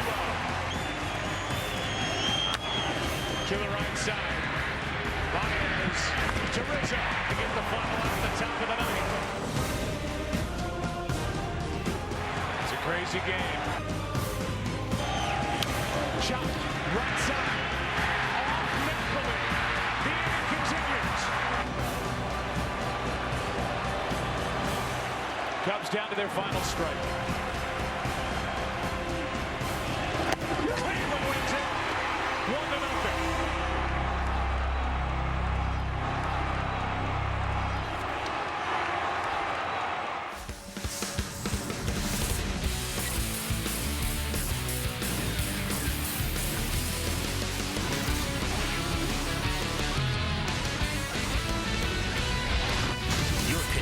To SportsNet Central, presented by CLR. Hey everybody, welcome to SportsNet Central, presented by CLR. I'm Chuck Arfine. On a night when the wind was blowing out, Game 3 had the makings of a Cubs blowout. Indians starter Josh Tomlin gave up the third most home runs in the majors. Kyle Hendricks had given up only 4 homers at Wrigley all season. And then the game started, and all expectations went out the window. The Cubs drive to a championship, brought to you by Lexus. A packed house on the north side. Cubs fans had waited 71 years for a World Series game at Wrigley Field, and they were fired up for this one. Kyle Hendricks was in a little jam early on. Top of the first, 1 out.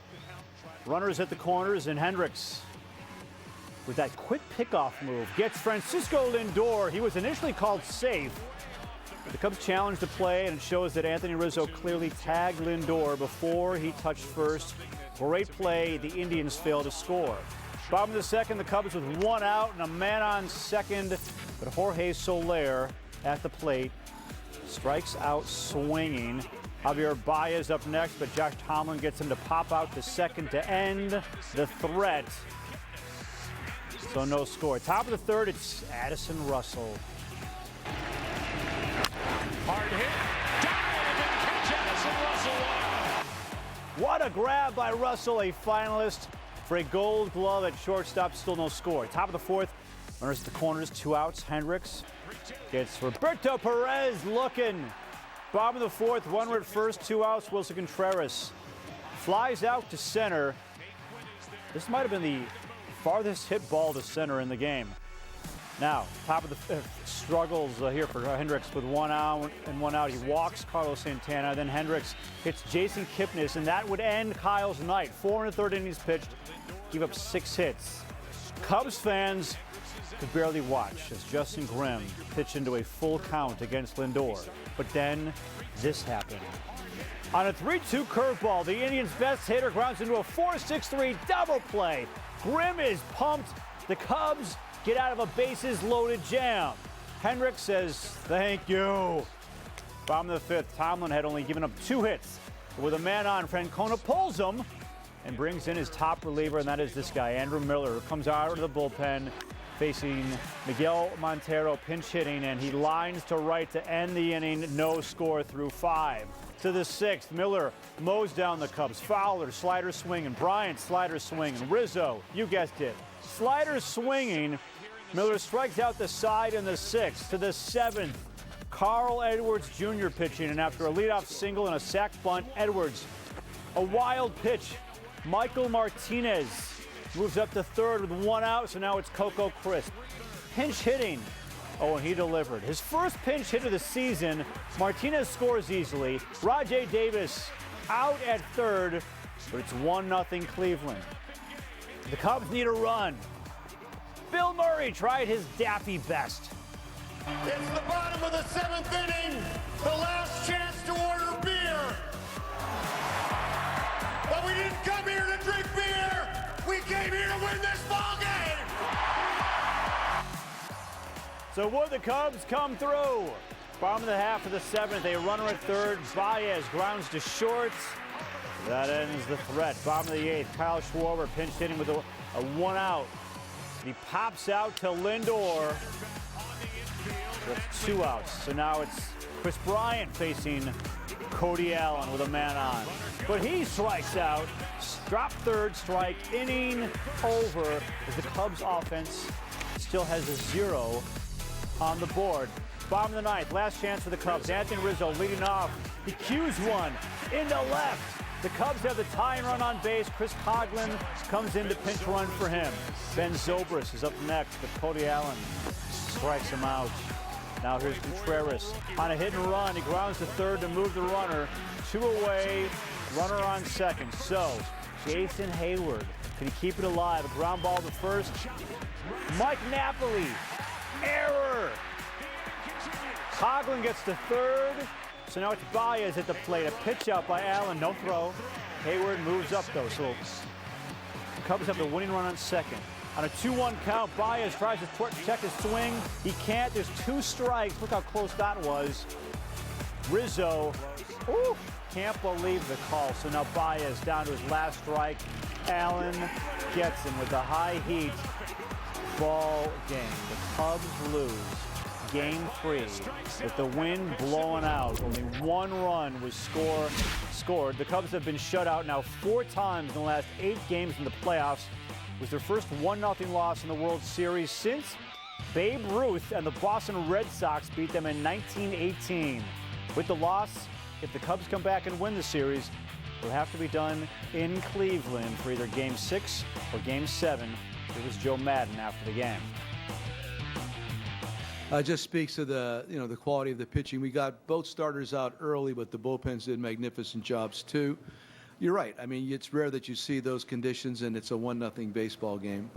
But that's how it works out sometimes. I thought it was a well-played game. I thought we played great defense again tonight. We're just out of the zone way too often. We got to get our strike zones organized offensively, and if we do, we'll be fine.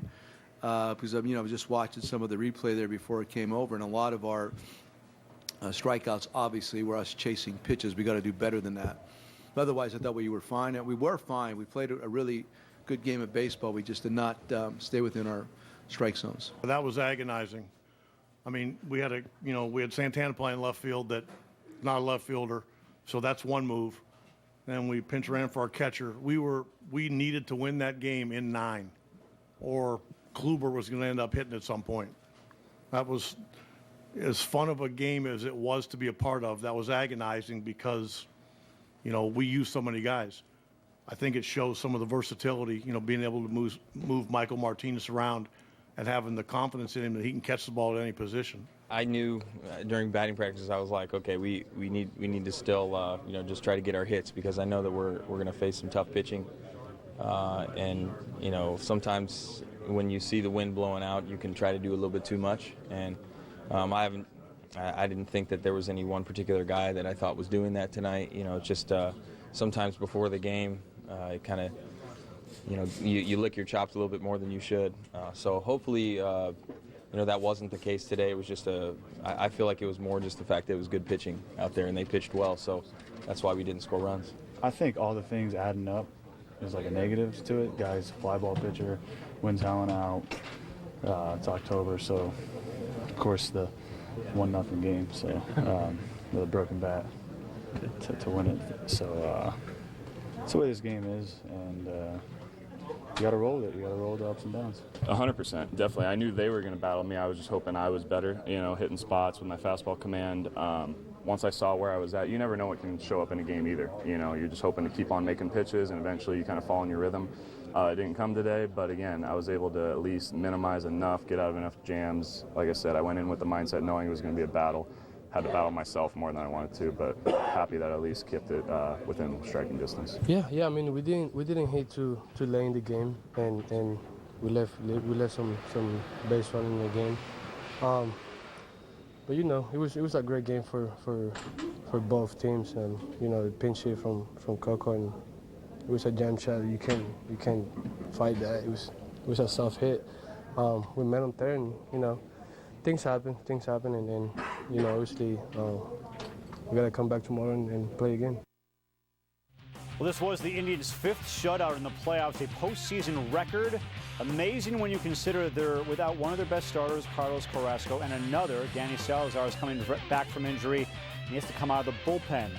With more on Game 3 and where the Cubs go from here, let's send it over to David Kaplan and Todd Hollinsworth at Wrigley. Tip your cap to Terry Francona, Holly, when he had to go to Andrew Miller early in a ball game with Josh Tomlin, I think, at only 50 pitches. He said, game's on the bases now. I'm bringing my guy in. They delivered. Well, you feel like the window of opportunity. Listen, I've watched Terry Francona all postseason long. I've watched him use Andrew Miller. I've watched him use Shaw. I've watched him use Allen strategically early in ball games. He's been praised for using his bullpen the right way early in a ball game, going for it, if you will. The thing that's so interesting to me is that the Cubs know this. They know that the door that's open is probably against Tomlin, and it just seemed to me that there were some real big at-bats early in this ball game. What I mean by big, I'm talking big swings. The wind was blowing out tonight, Cappy. You felt like this was going to be a really offensive night, but unfortunately the Cubs just did not get enough going collectively. There were some big swings, and there were a couple misses, but not enough to get going, certainly not enough to score a run. Yeah, the swings looked like they were trying to hit the ball 9 miles rather than just put it in play, right. And then the breaking stuff really handcuffed them. Well, it certainly did, but again, as we talked about in the pregame show, Cap, on a day like today, you don't have to square it up perfectly. You don't have to try for homers. That's one lesson you learn playing here. When the wind's blowing out, it's the easy day. You think, okay, I can be strong to my off field or strong to center field. Ball jump. You should be just naturally react to anything inside because you don't have to hit it perfectly to get it out of here when it's blowing like it is today. So that's where I thought the Cubs missed on a few opportunities, certainly against Tomlin early in this ball game. And unfortunately, when you got to what they do best, combination of Allen, Shaw, Miller, they won out again. They've been winning out all postseason. All right, let me just say this to Cub fans who are all nervous on Twitter. Look, last year they beat Corey Kluber 2-1 in this same ballpark. Relax. It's a 2-1, 7-game series. Relax. If you think back to the Blackhawks, totally different sport, I know. Same format, 7-game series. 2 years ago, they were down 2-1 after dropping Game 3 at home to the Tampa Bay Lightning. They went on and won the Stanley Cup. So people need to relax. It's a 7-game series for a reason. Well, the bottom line is you were down 2-1 the year you won it. Listen, being down is not the biggest thing in the world. You just can't. Anxiety can't be part of your game plan, and we as players feel that. When they listen, when the Cubs players are going to walk out of this building today, Wrigley Field. They're going to get back in their car. There's going to be thousands of people outside cheering them on. Listen, if people start to get negative, they'll feel it, and that's not what you want. You've got to stay positive. You got to believe in this team. Losing is part of baseball. And I've talked to too many guys throughout my life. I did it myself. The guys who make it at this game at the big league level are the guys who just refuse to be denied. Well, isn't that the same conversation we're having right now? Just refuse to be denied. It's what it comes down to. I went up against guys that were better than me, that had better arms and more power. But the bottom line was I wanted to be a big leaguer. And even through the bad days, you find a way to get yourself there and fight. And for the same thing for this Cubs team. They didn't play a great game tonight. They didn't. The bullpen did a nice job. That's what I take from it. But the bottom line is this, you can't freak out on this team. They've done it too many times. They've played too many good games for us to bail on them now. So calm down, let this team recover, and get their A game tomorrow. Well said. And again, you were down 2-1 in the World Series when you won it in 03 and you beat the Yankees. So people, take a chill pill, have a glass of wine, get a good night's sleep, and we'll see you back at the ballpark tomorrow, okay? That is some great advice from Cap and Holly. All right, the Cubs bats go quiet for the second time in the series. Coming up, plenty more from Wrigley Field as the Indians take that 2-1 series lead. Penalty kill has been killing the Blackhawks. Would it finally come to life? Highlights of the Hawks and Devils on the way. And after his incredible debut at the Bulls at the United Center, Dwayne Wade began his day with an apology to Bulls fans. We'll have the details next. This rusty mess isn't going anywhere. Don't trust it to just any cleaner. Trust CLR. CLR makes quick work of the toughest jobs, dissolving crusty white buildup so your shower runs like new. CLR cuts through hard water buildup and helps keep your washer running clean. CLR also earned the EPA's Safer Choice seal, so it's safer for your family. Trust the power of the CLR family and trust your clean to CLR. CLR is available at these fine retailers. We asked a group of young people when they thought they should start saving for retirement. Then we asked some older people when they actually did start saving. This gap between when we should start saving and when we actually do is one of the reasons why too many of us aren't prepared for retirement. Just start as early as you can. It's going to pay off in the future. If we all start saving a little more today, we'll all be better prepared tomorrow. Prudential. Bring your challenges. Choose excitement. Choose action. Choose Hollywood Casinos and you've already won. 2 Chicagoland locations with more of the games you want, more of the generous rewards you deserve, and celebrations that shine all night. That's the kind of star power that can take you places. Hollywood Casino, Aurora, and Joliet. There's no place like Hollywood. Tonight on CSN, it's finally time for some regular season ball as Jimmy Buckets and our Bulls lace them up against Paul George and the Pacers. Coverage begins at 6 with a 1-hour edition of Bulls Pregame Live presented by Coors Light on CSN. Visit CSNChicago.com for great deals on your favorite team's merchandise. From jerseys and hats to customized shirts and more, get the latest trends for the Bears, Blackhawks, Bulls, Cubs, and Sox at the shop on CSNChicago.com. Welcome back. So here's a look at Wrigley Field in 1945 during the World Series, and this is how it looked Friday. History on the north side as the Cubs played their first World Series game at the friendly confines in over 7 decades. still amazing just hearing that and saying that. Okay, when the Cubs fans arrived at Wrigley Field in the wee hours Friday morning, this was not the result they were expecting or hoping. A 1-0 loss, and now with Indians ace Corey Kluber taking the mound on Saturday.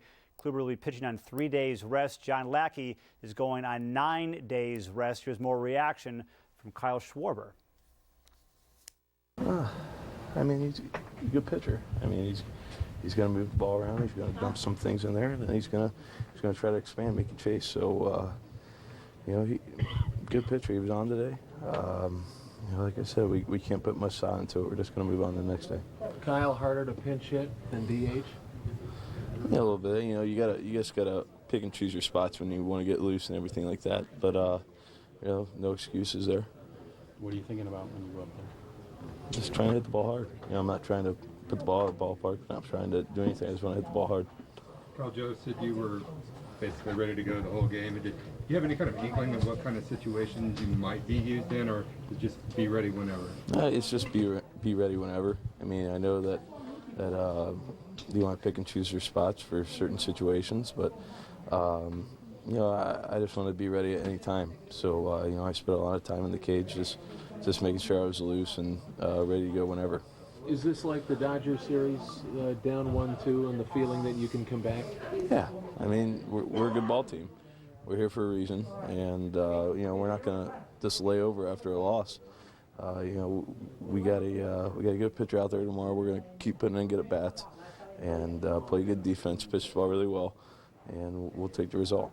Now, the wind's blowing out tonight, your thought, just try and get one up in the air there and see if it goes? I guess. I mean, like I said, I just want to hit the ball hard in any way possible. So, if it gets in the air, it's probably gone. But,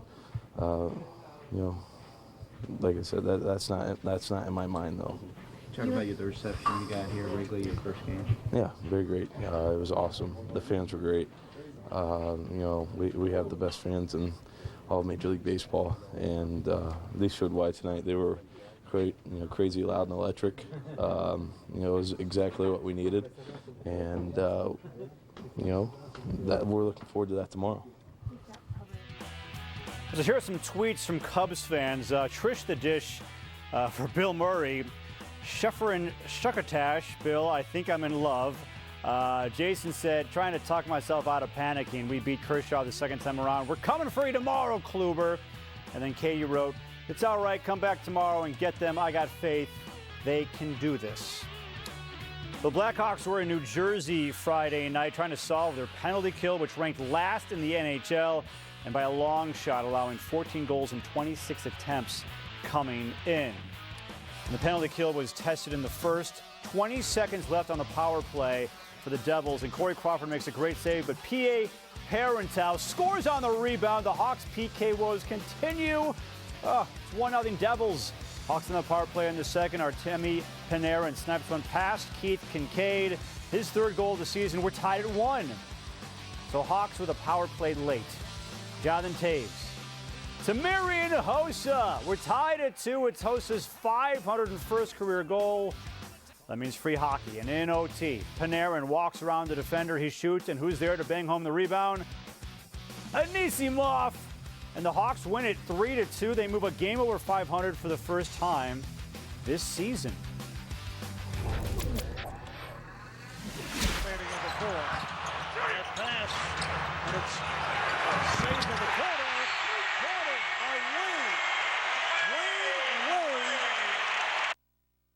Just about everything went right for Dwayne Wade in his first official game as a Bull. He scored 22 points, including that huge three-pointer in the final minute that sealed the Bulls' win over the Celtics.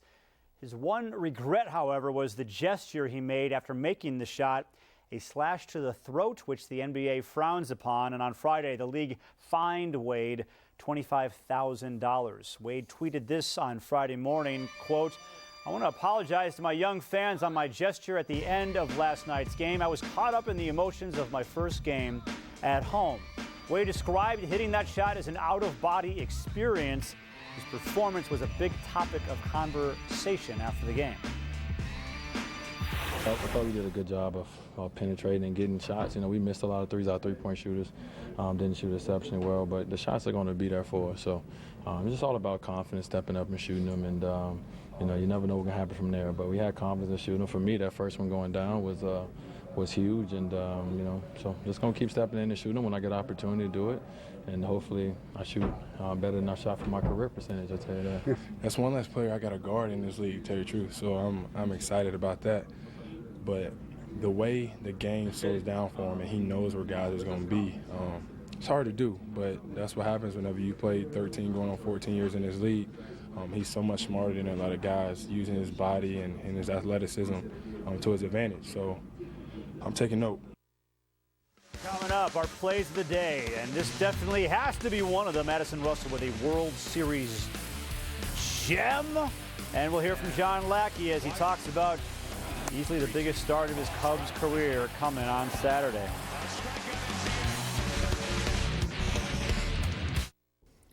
Not the most exciting dream, Pam. Can't stop dreaming about having an extra room. Well, this one's in a house on Realtor.com. Here. Oh, yeah. Dream home, find home, own home. Realtor.com.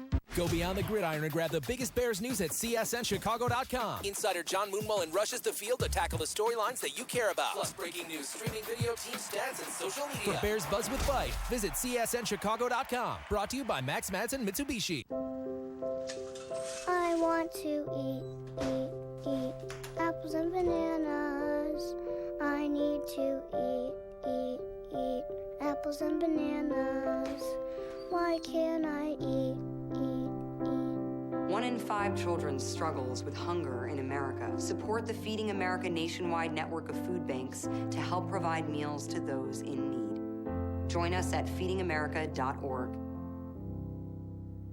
Mike Anderson Chevrolet in Chicago brings you an all-star lineup for 2016. Let's start at the top of the roster with the redesigned Chevy Malibu. Our team favorite is the Chevy Silverado. Pack away all your gear in this full-size pickup truck. This month, save up to 33% on select 2016 Chevys in stock, like this brand new 2016 Spark LT. Was $18,560, now only $12,968. Visit Mike Anderson Chevrolet in Chicago, 1 mile west of the Kennedy on beautiful Irving Park Road. Mike Anderson Chevrolet, the Chevy Giant. See you soon. Get up, get up. What time is it? I think I know what it's time for. If your family is complete, the safest and most effective form of birth control is a vasectomy. Call today for a same-day consultation and procedure in one of our 3 state-of-the-art facilities. Daddy, how are babies made? I can tell you how they're not made. Advanced Urology Associates. Safe, simple, and effective. Blackhawks, Kings, tomorrow at 5:30 on CSN. Things certainly did not go the Cubs' way last night in Game 3 of the World Series. Top of the 7th, Coco Crisp pinch hitting runners at the corners, and he delivers a single to right. His first pinch hit of the season. Michael Martinez scores easily, and that was all the run support the Indians would need. Bottom of the 9th, last chance for the Cubs. Javier Baez goes down swinging. Cody Allen records the save. Cubs lose Game 3. The Indians lead the best of 7, 2-1. Despite now trailing in the series, John Lackey is ready for Game 4. This is why you play the game. I mean, this is why I'm still playing. At this stage of my career, at this age, I'm trying to win championships and trying to be a part of something special. So I just want to believe that he keeps getting stronger, but there's a certain amount of rust element involved, having so much rust. However, I have a lot of faith in John, and I know he's going to be ready to play and pitch. So, again, I never worry about him, man. He's been there, done that, and I know he'll be ready for tomorrow. All right, plays of the day presented by Lexus. Number 3, Hawks and Devils in overtime, tied at 2. Artemi Panarin shoots, and Artem Anisimov is there for the rebound. Marian Hossa would score late to tie it. Anisimov light the lamp in OT. The Hawks win it 3-2 in New Jersey. Nice win for them on the road. Number 2, Indians and Cubs. Jason Kipnis grounds to first. Rizzo misses it, but Javi Baez is there to clean it up. Smart play by Baez to flip to Montgomery just as Kipnis gets to first base. Number 1, back to the friendly confines, and this is all Addison Russell. The dive in the name of glove. Russell, the full extension to Rob Naquin of a hit. The Cubs, unfortunately, lose Game 3 of the World Series, 1-0. Busy night here on CSN at 6. Bulls pregame live gets you ready for the Bulls CSN debut. Also at 6, by the way, on the Plus channel, Cubs postseason live previewing Game 4. At 7, it's the Bulls and Pacers. That's followed by Bulls postgame live. Then Cubs postgame live has reaction from Wrigley the minute the game goes final. Don't forget High School Lights with all your high school action from around the area. That'll do it. Thanks for watching SportsNet Central. I'm Chuck Garfine. See you next time. This rusty mess isn't going anywhere. Don't trust it to just any cleaner. Trust CLR. CLR makes quick work of the toughest jobs, dissolving crusty white buildup so your shower runs like new. CLR cuts through hard water buildup and helps keep your washer running clean. CLR also earned the EPA's Safer Choice seal, so it's safer for your family. Trust the power of the CLR family and trust your clean to CLR. CLR is available at these fine retailers. Why do protein drinks taste chalky, then get worse? Introducing Protein Shots from 5 Hour Energy. Protein Shots from 5 Hour Energy are smooth and tasty and still deliver 21 grams of protein with 100 calories. They're great for workouts. So great that if you don't get up to 15% more reps, more laps, more distance, we'll give you your money back. Period. Protein Shots from 5 Hour Energy. Great taste, 100 calories, 21 grams of protein. Hi, Russ for U.S. Waterproofing. Looking for a company to repair your home can be stressful. Look to us, as many of your neighbors have, like Mrs. O'Brien in Elmhurst. We sealed cracks in her crawl space. Or Mr. Weber in Orland Park. We installed a battery backup sump pump. And Mr. Kaplan in Northbrook. He needed structural repair after he noticed cracks in his brickwork. We've helped many of your neighbors. Schedule your free consultation today at seepage.com. U.S. Waterproofing. A better basement starts with us. Choose excitement. Choose action. Choose Hollywood Casinos and you've already won. 2 Chicagoland locations with more of the games you want, more of the generous rewards you deserve, and celebrations that shine all night.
being chased, and he throws it away.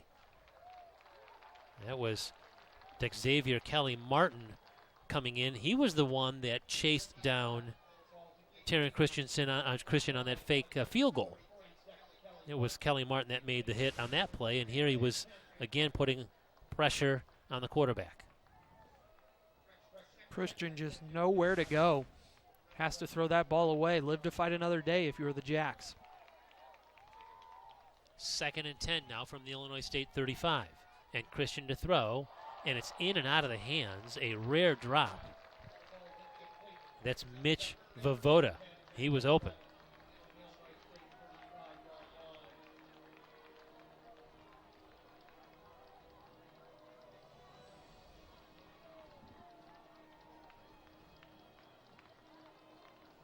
Illinois State has kind of been in this defense, this nickel defense, this entire drive. You see B.J. Bello moves from linebacker to end. You also have James Graham in there on the edge trying to get to the quarterback. On 3rd down, the pass is caught. This time they go right back to Vovoda, and he's going to have the necessary yardage for a 1st down. It's going to be an 11-yard reception.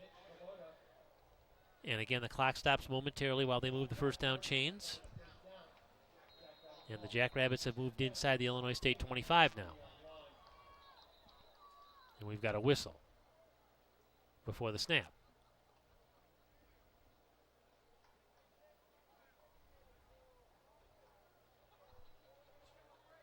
Looks like they're just going to start the clock again. It looks like we're not going to get an explanation.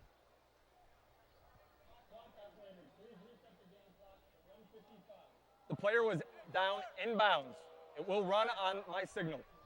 And they're going to add 5 seconds to the game clock now to 155 from 150. So it's 1st down again from the Illinois State 23. Christian's pass is going to be intercepted. A 3-interception game for the Redbird defense. What a play. That's going to just about do it right there for Illinois State. That's a redshirt freshman, Willie Edwards, that puts the icing on this one.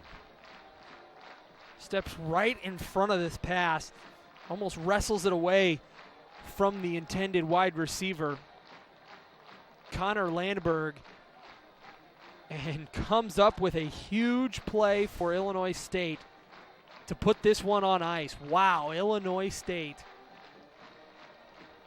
You're talking about a South Dakota State team, Chris, with just 5 turnovers all season coming into today's game. And the Redbird D comes away with 3 interceptions against the top quarterback in the league. What a performance by Spence Nowinski's Illinois State defensive unit.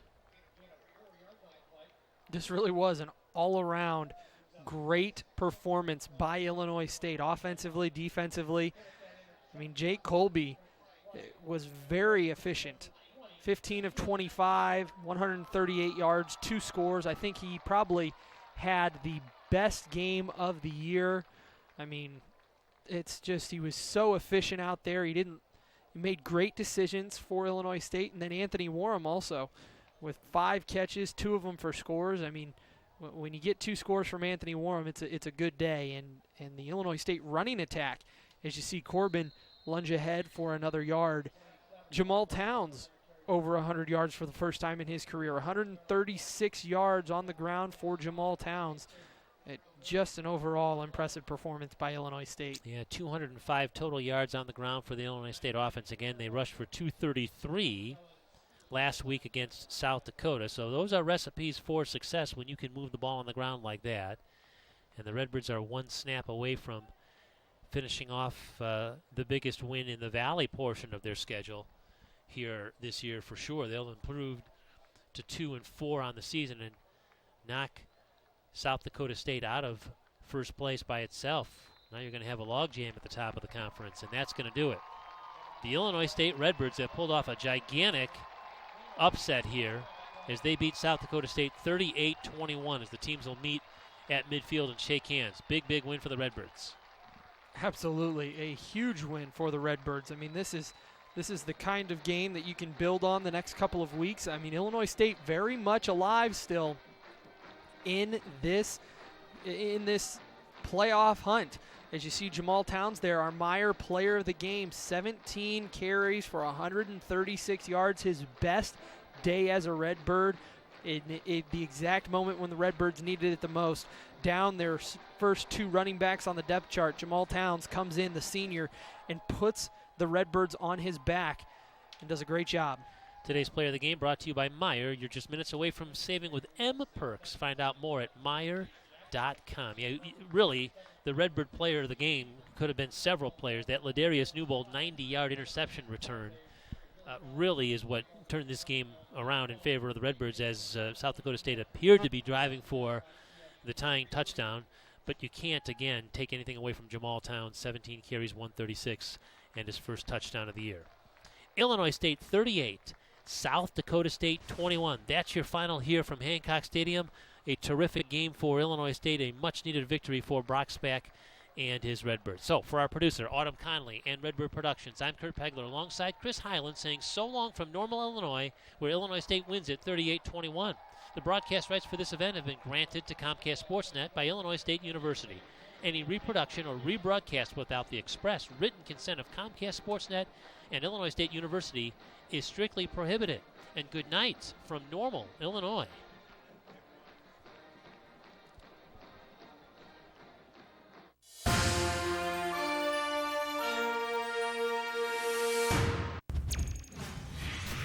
We now join the following program already in progress.